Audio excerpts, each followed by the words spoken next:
Their hope was to build towards some Supreme Court decisions that would begin to turn the tide and open the way towards challenging segregation in education. And so he had a strategy. Charles Houston, having his training from Harvard Law School, understood that judges are not going to make decisions that will overturn rulings having to do with constitutional interpretation unless absolutely necessary.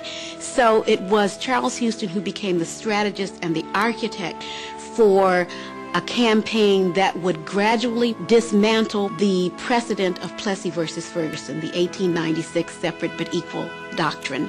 So they began to carefully pick cases that they would litigate, pick cases to win. And cases that would establish precedent. Cases that, in Charles Houston's words, would make plain the inequality that existed in the educational opportunities of blacks and whites, and would make true equality too expensive for states to maintain.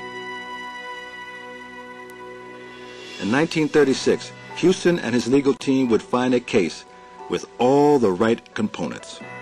Lloyd Gaines, a college graduate, had been denied entrance to the law school at the University of Missouri because of his race. Houston argued that Missouri was obligated to either build a law school for blacks equal to that of whites or admit him to the University of Missouri. Gaines became the first time when the United States Supreme Court was asked expressly, does a state have an obligation to provide professional education to people of color if there is no professional education available within that state? And the court said yes, and they ordered the University of Missouri to allow Lloyd Gaines to be admitted, and it was incredibly influential. The Gaines case laid the groundwork for Houston's master plan. It would become the basis for the legal battles that would one day bring an end to legalized Jim Crow in America. But this one victory would not be enough for Charles Hamilton Houston.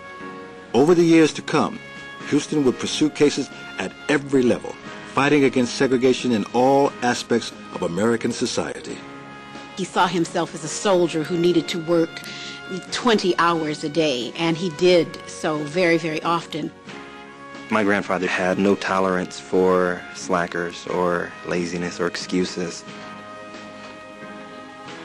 He believed in getting it done no matter the personal cost. I think my father saw himself as a soldier, as a fighter in a long campaign against injustice.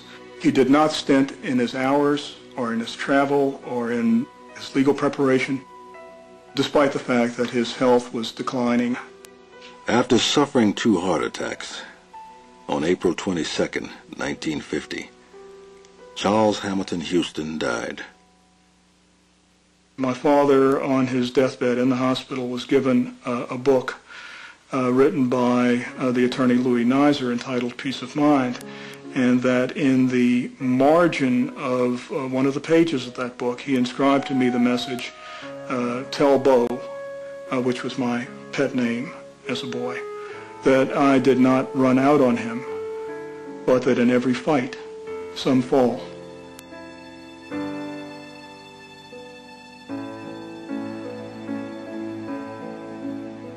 He died in 1950, so he wasn't around when the historic victories came to light. He wasn't visible during the Civil Rights Movement, even during Brown, and because of that he was, in too many quarters, largely forgotten. But make no mistake, he is the architect. He transformed the legal culture within this country.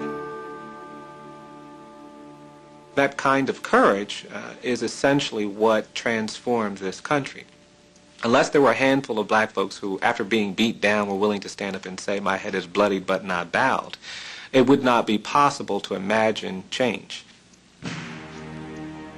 Amid the terror of mob violence, the tragedies of inferior schools, and exploitive bosses, amidst every attempt to impose white supremacy and suppress black advancement, there were triumphs, seen and unseen.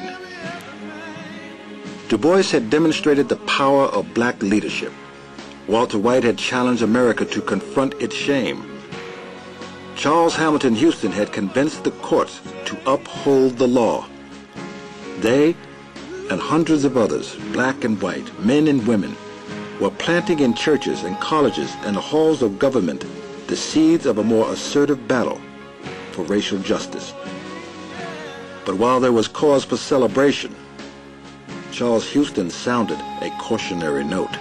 So far, so good. But the fight has just begun. Maybe the next generation will be able to take time out to rest. But we have too far to go and too much work to do.